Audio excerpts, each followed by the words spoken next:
کہتے ہیں کہ فیس بک پہ کبھی کسی انجان کی ریکویسٹ آئے تو اس کو کبھی ایکسیپٹ مت کرنا، ورنہ آپ کا انجام بھی میری کی طرح خطرناک ہو سکتا ہے۔ کیونکہ نیو یارک کے قبرستان میں کچھ مردے ایسی بھی دفن ہیں جن کی روح ابھی تک بھٹک رہی ہے، اس کو شانتی نہیں ملی۔ السلام علیکم دوستو، اگر آپ ہانٹیڈ سٹوریز پسند کرتے ہیں تو آپ بالکل صحیح ویڈیو پر آئے ہیں۔ میرا نام سمیر ہے اور میں آپ کے لیے ہارر سٹوریز نریٹ کرتا ہوں۔ اگر آپ کے پاس بھی کوئی سٹوری یا کوئی واقعہ ہے تو ضرور شیئر کیجیے گا، میں آپ کی سٹوری کو اپنی ویڈیو میں ضرور شامل کروں گا۔ تو بندے رہیں میرے ساتھ، شروع کرتے ہیں آج کی سٹوری۔ میری کا تعلق نیو یارک سٹی سے تھا، وہ شہر جو رات کو دن سے زیادہ روشن رہتا ہے، جس کی گلیاں کبھی سونی نہیں رہتی اور جہاں زندگی کی دوڑ ہمیشہ چلتی رہتی ہے۔ میری کے پیرنٹس کئی سال پہلے ایک حادثے میں انتقال کر چکے تھے۔ وہ حادثہ اتنا خوفناک تھا کہ اس کے بعد میری کی زندگی بدل گئی۔ وہ گرلز ہاسٹل میں رہنے لگی اور ساتھ میں ایک چھوٹی سی کمپنی میں جاب کرتی تھی۔ ایک رات بہت تیز بارش ہو رہی تھی اور بہت زوروں کی بجلی چمک رہی تھی۔ وہ اپنے لیپ ٹاپ پہ فیس بک یوز کر رہی تھی کہ اچانک اس کی نظر ایک میسج پہ آئی۔ کسی کی ریکویسٹ آئی ہوئی تھی۔ ڈی پی میں ایک لڑکے کی پک تھی جس کا عجیب سا نام تھا، ٹیلس، اور اس کے چہرے پہ ایک پراسرار سی ہنسی تھی۔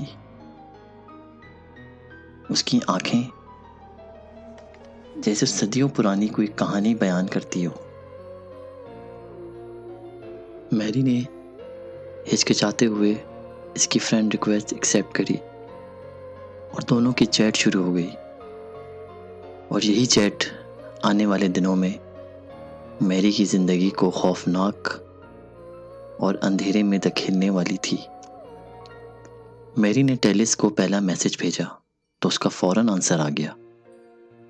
ایسا لگا جیسے وہ پہلے ہی انتظار میں بیٹھا تھا، جیسے اس کو معلوم ہو کہ آج رات میری اس کو میسج کرے گی۔ میری کو یہ بات عجیب سی لگی مگر اس نے اگنور کیا۔ پھر میری اور ٹیلس کی بات شروع ہو گئی۔ ایسا لگا جیسے دونوں ایک دوسرے کو برسوں سے جانتے ہیں۔ اور پھر کچھ ہی دنوں میں یہ چیٹ میری کی زندگی کا حصہ بن گئی۔ شروع میں صرف چند الفاظ کی گفتگو ہوتی تھی، مگر پھر یہ باتیں دوستی میں بدل گئیں اور آہستہ آہستہ یہ دوستی محبت کی شکل اختیار کر لیتی ہے۔ میری اکثر ٹیلس سے دن میں میسج کرتی تھی مگر اس کا جواب نہیں آتا تھا۔ ٹیلس ہمیشہ کہتا تھا کہ میں دن میں بہت بیزی ہوتا ہوں، میں ایک بہت بڑی کمپنی میں کام کرتا ہوں، مجھے بالکل فرصت نہیں ہوتی، اس لیے رات میں جب میں فارغ ہوتا ہوں تو تم سے میسج پہ بات کر لیتا ہوں۔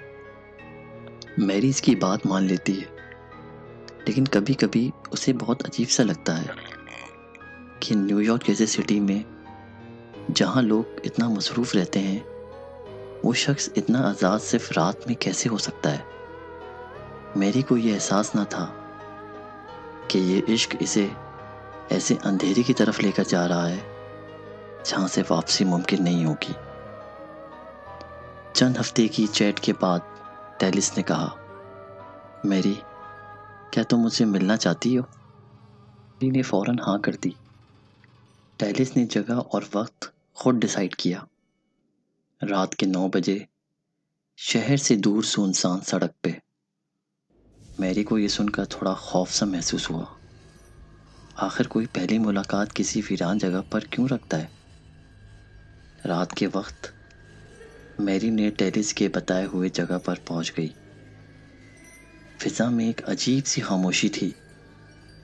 دور دور تک نہ روشنی تھی نہ شور تھا، صرف درختوں کے درمیان سے آتی ہوئی سرسراہٹ کی آواز تھی۔ ان لمحوں کے بعد اندھیروں کے بیچ میں ایک لمبا سا شخص آتا ہے۔ وہ ٹیلس تھا، تصویر سے بھی زیادہ پرکشش، مگر اس کی موجودگی میں کچھ ایسا تھا جو بیان سے باہر تھا، جیسے اس کے ارد گرد سرد ہوا پھیلی ہو۔ میری کے قدم کپ کپانے لگے، لیکن ٹیلس نے مسکرا کر کہا، میری، بالآخر ہم مل ہی گئے۔ باتوں کا سلسلہ شروع ہوا، مگر میری نے جلد اس بات کا اندازہ لگا لیا کہ ٹیلس نارمل انسان نہیں ہے۔ اس کے ساتھ بیٹھ کر ایسا لگ رہا تھا جیسے اس کے پاس برف کی طرح کوئی ٹھنڈی ہوائیں آ رہی ہیں۔ کی آنکھوں میں عجیب سی ویرانیت تھی، جیسے صدیوں پرانی خاموشی ہو۔ پہلی ملاقات وہیں ختم ہوئی، اور جب وہ دونوں رخصت ہوئے تو 12 بج چکے تھے۔ میری نے جب اپنی گھڑی دیکھی تو وہ چونک گئی، کیونکہ گھڑی کی سوئیاں 12 پر آ کر رک گئی تھیں۔ وہ لمحہ ایسا لگا جیسے پورا وقت رک گیا ہو۔ میری نے اپنے دل کو سمجھایا، یہ صرف وہم ہے، مگر وہ یہ نہیں جانتی تھی کہ حقیقت کا پہلا دروازہ کھلنے والا ہے۔ دونوں کی ملاقاتیں بڑھنے لگیں، مگر ایک بات عجیب تھی، ٹیلس ہمیشہ رات میں ملنے آتا تھا۔ میری کبھی اس کو کہتی تھی کہ دن میں ملنے کے لیے، تو وہ کوئی نہ کوئی بہانہ بنا دیا کرتا تھا، اور جب ملاقات ختم ہوتی تھی تو وہ آدھی رات کو جانے میں بہت جلدی کرتا تھا۔ میری نے کئی بار سوچا کہ وہ اس کے گھر جائے یا اس کے کسی دوست یا فیملی سے ملے، لیکن ٹیلس نے ہمیشہ کوئی نہ کوئی بہانہ بنا دیا کرتا تھا۔ میری کا دل تو مان لیتا تھا، مگر دماغ سوالوں سے بھر جاتے تھے۔ ایک رات جب وہ دونوں پارک میں سنسان بینچ میں بیٹھے ہوئے تھے، میری کے دل و دماغ میں کئی سوال پیدا ہو رہے تھے۔ آخر یہ شخص کون ہے؟ وہ دن میں کہاں غائب رہتا ہے؟ اور اس کے پاس سے مردہ جیسے کی سردی کیوں آتی ہے؟ میری کو اندازہ نہیں تھا یہ سوالات جلدی ایسے راز تک لے کے جائیں گے جسے جان کر اس کے قدموں سے زمین نکل جائے گی۔ میری کے ذہن میں سوالات بڑھتے جا رہے تھے۔ وہ اپنے آفس میں بیٹھے بیٹھے سوچتی تھی، آخر ٹیلس کون ہے؟ وہ صرف رات میں ہی کیوں ملتا ہے؟ سے برف کی طرح ٹھنڈک کیوں نکلتی ہے؟ ایک رات ملاقات کے بعد ٹیلس نے کہا، میری، مجھے اب جانا ہوگا۔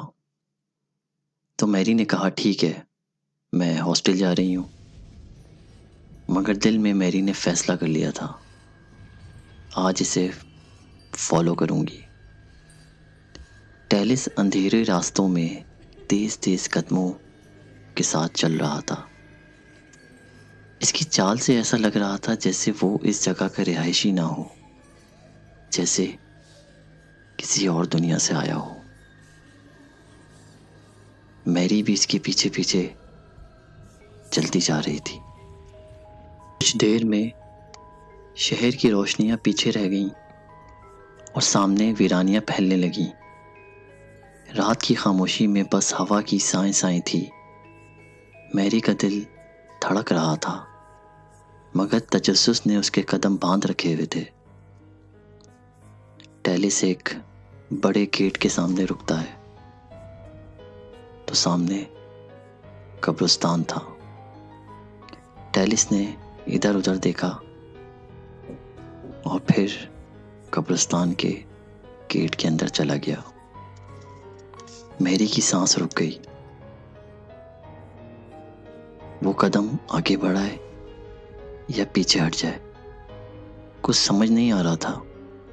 اس کے جسم میں خوف اتنا بڑھ گیا تھا کہ وہ لمحہ بھر کے لیے بالکل مجسمہ بن گئی۔ میری نے ہمت کر کے گیٹ کے اندر جھانکنے کی کوشش کری، لیکن اندھیرا اتنا تھا کہ کچھ نظر نہیں آ رہا تھا۔ اس نے صرف اتنا دیکھا کہ ٹیلس قبروں کے بیچ میں چلتا جا رہا ہے اور پھر اچانک غائب ہو گیا۔ میری نے قدم آگے بڑھائے، مگر سامنے صرف پرانی قبریں تھیں اور جنگلی گھاس، اور ٹیلس ایسا لگا کہ ہوا میں غائب ہو گیا۔ میری پریشان ہو گئی۔ وہ بھاگتے ہوئے ہاسٹل پہنچی اور اپنے کمرے میں بیڈ پر آ کر گر گئی۔ اس رات نیند اس کی آنکھوں سے میلوں دور تھی۔ اب اس کے دل میں ایک ہی سوال بار بار گونج رہا تھا کہ ٹیلس آخر کون ہے؟ اس رات میری کی حالت عجیب تھی۔ اس کے قدم تو ہاسٹل میں تھے، مگر دل قبرستان کی خاموشی میں اٹکا ہوا تھا۔ بستر پر لیٹتے ہوئے بھی اس کی آنکھوں کے سامنے وہی منظر تھا، ٹیلس کا اندھیروں میں غائب ہو جانا۔ صبح کے وقت جب سورج کی کرنیں میری کی آنکھوں پہ پڑی تو اس کا چہرہ زرد تھا۔ اس کی روم میٹ نے فوراً نوٹ کیا اور پوچھا، میری تم ٹھیک ہو؟ رات تمہارے ساتھ کچھ ہوا ہے کیا؟ میری نے کچھ لمحے خاموش رہی، پھر اس نے ہمت کر کے ٹیلس کی پراسرار موجودگی، قبرستان اور اس کا اچانک غائب ہو جانا سب بتا دیا۔ روم میٹ بھی پریشان ہو گئی اور بولی، میری یہ عام بات نہیں لگ رہی۔ اگر وہ لڑکا قبرستان میں جا کر غائب ہو جاتا ہے تو شاید وہ انسان ہی نہ ہو۔ میری کے جسم میں سنسنی دوڑ گئی۔ میری نے پوچھا، پھر وہ کون ہے؟ اس نے لرزتی آواز میں پوچھا۔ اس کی روم میٹ نے گہرا سانس لیا اور کہا، میرا ایک دوست ہے جو پیرانارمل ایکٹیویٹیز پر ریسرچ کرتا ہے۔ وہ اکثر بھوت پریت اور ایسی چیزوں کے بارے میں کیسز لیتا ہے۔ شاید وہ تمہاری کچھ مدد کر سکے۔ میری کے پاس کوئی اور راستہ نہ تھا۔ شام ہوتے ہی وہ اس لڑکی کے ساتھ اس پیرانارمل ایکسپرٹ کے پاس پہنچی۔ وہ ایک درمیانی عمر کا سنجیدہ شخص تھا۔ اس کا نام ڈینیل تھا۔ ڈینیل کے کمرے میں پرانی کتابیں، عجیب و غریب نشان والے چارٹس اور جلتی ہوئی موم بتیاں تھیں۔ میری نے لرزتی آواز میں سارا واقعہ سنایا۔ ڈینیل خاموشی سے سنتا رہا۔ آخر میں اس نے کہا، میری، جو کچھ تم بتا رہی ہو وہ عام بات نہیں ہے۔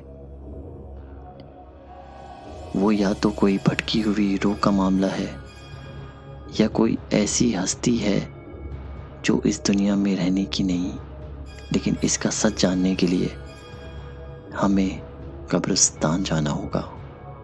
میری کا دل زور زور سے دھڑکنے لگا، لیکن اس نے ہاں کر دی۔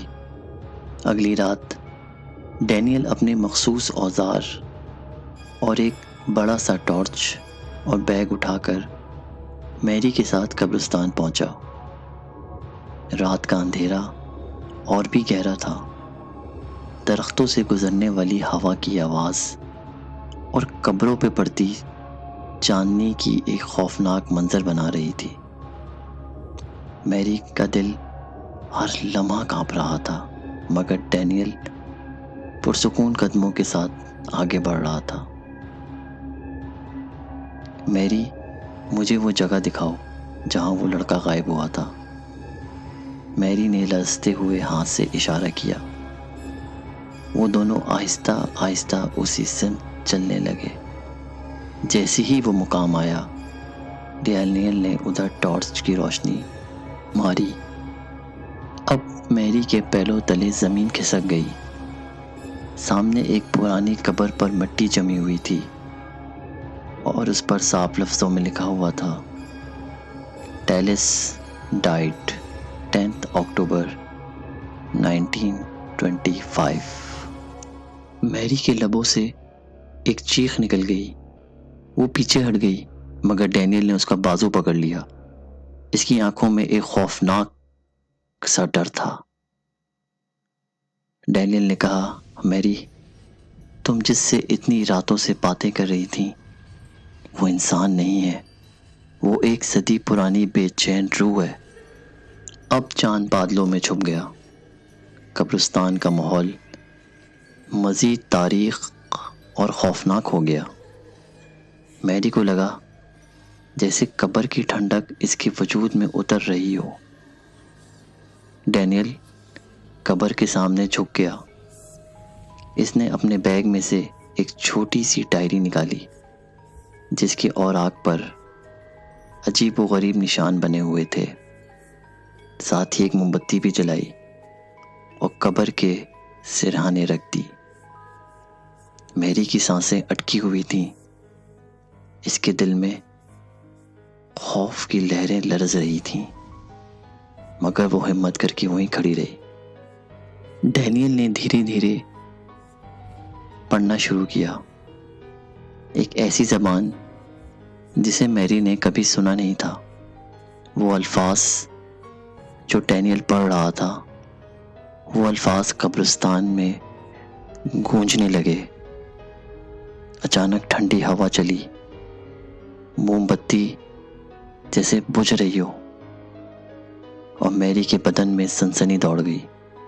ابھی چند لمحے گزرے تھے کہ اچانک فضا میں ایک سایہ نمودار ہوا. وہ لمبا سا قد، گہری آنکھیں، وہی پراسرار چہرہ. یہ طالس تھا. مائلی کا دل جیسے دھڑکنا بھول گیا ہو. وہ بے یقینی میں چند قدم پیچھے ہٹی. یہ ممکن نہیں ہے، اس کے لبوں سے بے اختیار نکلا. طالس کی آنکھوں میں ایک اداسی تھی. اس نے دھیمی الفاظ میں کہا: میری، تم یہاں کیوں آئی ہو؟ میں نے کہا تھا نا میرے قریب مت آنا. میری کی آنکھوں میں آنسو آ گئے. طالس، تم کون ہو؟ تم زندہ ہو یا مردہ ہو؟ تم دن میں کہاں غائب رہتے ہو؟ طالس کچھ کہنا چاہ رہا تھا مگر اچانک فضا میں ایک خوفناک آواز گونجی، جیسے قبریں کرہا رہی ہوں، جیسے صدیوں پرانی روحیں جاگ اٹھی ہوں. ڈینیل نے فوراً میری کا ہاتھ پکڑا. میری، اس وقت اس کے ساتھ زیادہ بات مت کرو. یہ ایک روح ہے اور روحیں کبھی مکمل سچ نہیں بتاتی. یہ تمہیں اپنی طرف کھینچ رہا ہے. اچانک طالس کا چہرہ بدلنے لگا. اس کی آنکھیں مزید گہری اور سیاہ ہو گئیں. اس کا وجود سے ٹھنڈی ہوائیں نکلنے کے بجائے بوسیدہ بدبو نکلنے لگی. میری کے کانوں میں سرگوشی گونجی: میری، آؤ، ہمیشہ کے لیے میرے ساتھ رہو. میری کو ایسے لگا جیسے اس کے قدم زمین سے جڑ گئے ہوں. اسے ایسے لگا جیسے کوئی طاقت اسے قبر کی طرف کھینچ رہی ہو. ڈینیل نے جلدی سے اپنے بیگ میں سے نمک جیسی کوئی سفید پاؤڈر نکالا اور میری کے گرد دائرہ کھینچا. جیسے ہی دائرہ مکمل ہوا وہ کھینچنے والی طاقت کمزور پڑ گئی. شاید وہ نمک کوئی منتر والا پاؤڈر ہو مگر طالس کی آنکھوں میں اب عجیب سا غصہ اور بے قراری جھلک رہی تھی. چاند کی روشنی اچانک قبر پر پڑی اور میری نے صاف دیکھا طالس کا جسم میں شفافیت آ گئی تھی. وہ مکمل انسان نہیں تھا بلکہ ایک صدی پرانی بے چین روح جو اپنی تنہائی ختم کرنے کے لیے زندوں کی دنیا میں بھٹک رہی تھی. طالس کی آنکھیں سرخ ہونے لگیں اور اس کا وجود مزید دھندلا کر ایک خوفناک شکل اختیار کرنے لگا. اس کی آواز میں گہری اور دھاڑتی ہوئی سی تھی: میری، تمہیں میرے ساتھ آنا ہوگا. کوئی تمہیں نہیں بچا سکتا. میری کے قدم کانپ رہے تھے۔ وہ چیخنا چاہ رہی تھی مگر اس کی آواز دب رہی تھی۔ ڈینیل نے زور سے کہا، میری، دائرے سے باہر مت نکلنا، چاہے کچھ بھی ہو جائے۔ ڈینیل نے جلدی سے ایک کاغذ جلایا اور منتر پڑھنے لگا۔ جیسے ہی دھواں دھواں اٹھنے لگا، تالس ایک لمحے کے لیے پیچھے ہٹ گیا، مگر اس کی آنکھوں میں اب انتقام کی آگ بھڑک رہی تھی۔ تالس نے کہا، میری، اگلی بار جب چاند مکمل ہوگا میں تمہیں اپنے ساتھ لے جاؤں گا، چاہے یہ شخص مجھے روکے یا نہ روکے۔ یہ کہہ کر دھند چھا گئی اور تالس غائب ہو گیا۔ تو دوستو، کیسی لگی آپ کو آج کی ہماری یہ کہانی؟ اگر کہانی پسند آئی ہے تو کمنٹس میں لازمی اپنی رائے کا اظہار کیجیے گا، ویڈیو کو لائک کیجیے گا، چینل نیو ہے تو سبسکرائب کرنا لازمی ہے۔ تو ملتے ہیں اگلی ویڈیو میں، جب تک کے لیے اللہ حافظ۔